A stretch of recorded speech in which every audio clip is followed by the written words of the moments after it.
ये लीजिए। भाभी क्या कर रही हैं आप? अगर घर की बड़ी है तो इसका मतलब है कुछ भी करेंगी। किसी भी भिखमंगे को उठा के कुछ भी दे देंगी क्या आप? छोटी, ये कैसे बात कर रही है तू? वो कोई भीख मंगे नहीं है, वो एक संत महात्मा है। कई संतों को देखा है मैंने आते जाते। अगर आज आप इसे रोटी दे देंगी ना तो ये रोज आ जाएगा हमारे घर के आगे रोटी मांगने के लिए। अरे ऐसे लोगों को ना लात मार के भगा देना चाहिए यहाँ से। अरे अरे देवी, भगवान का थोड़ा तो खौफ खाओ। एक ही घर में साधु भी और शैतान भी। ओ हेलो, शैतान किसको बोला तू? आपको बोला देवी। देवी, एक तरफ तो आपकी भाभी है, इनका कितना सरल स्वभाव है, मुझे 2 रोटियां दे रही हैं। अगर ये मुझे 2 रोटी दे भी देंगी तो इसमें आपको क्या आपत्ति है? तो जैसे को रोटी डालने से अच्छा है कि मैं किसी कुत्ते को रोटी डाल दूं, क्योंकि तुम लोगों को अगर कुछ भी दे दो ना तो तुम लोगों को लती लग जाती है। छोटी, मैं इस घर की बड़ी हूँ तो मेरा जो मन करेगा मैं वही करूंगी। तो वैसे भी ये रात की बची हुई 2 रोटियां हैं, तो अगर ये मैं इन्हें दे भी दूंगी तो क्या नुकसान हो जाएगा? भाभी, आप चाहे कुछ भी करो, लेकिन अगर इसको घर से कुछ दोगी ना तो नुकसान तो हमारे घर का हो रहा है ना।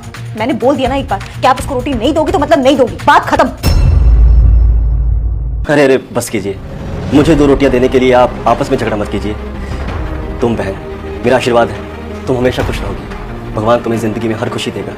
और तुम, वैसे तो हम संत लोग हैं, किसी को बद्दुआ नहीं देते। एक बात याद रखना, एक दिन ऐसा आएगा कि तुम्हें उस बात का एहसास होगा कि तुमने अपने दरवाजे पर आए हुए संत के मुंह से रोटी छीनी थी। खुश रहो। तू जा जा, मुझे मत सिखा। रूही, तूने बिल्कुल अच्छा नहीं किया।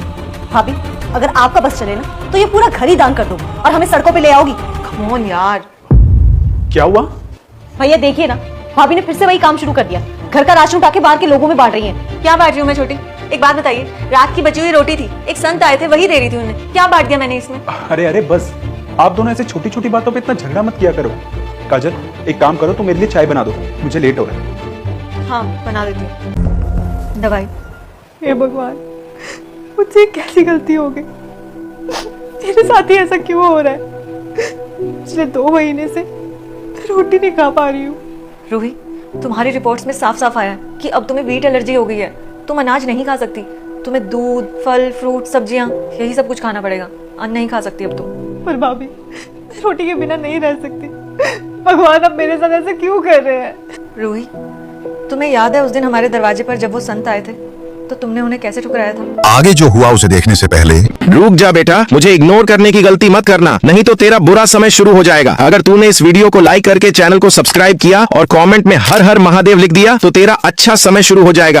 वैसे तो हम संत लोग हैं, किसी को बद्दुआ नहीं देते। एक बात याद रखना, एक दिन ऐसा आएगा कि तुम्हें इस बात का एहसास होगा कि तुमने अपने दरवाजे पर आए हुए संत के मुंह से रोटी छीनी थी। तो जा जा, मुझे मत सिखा। बड़ा क्या सच में मुझे मेरे कर्मों की सजा मिल रही है?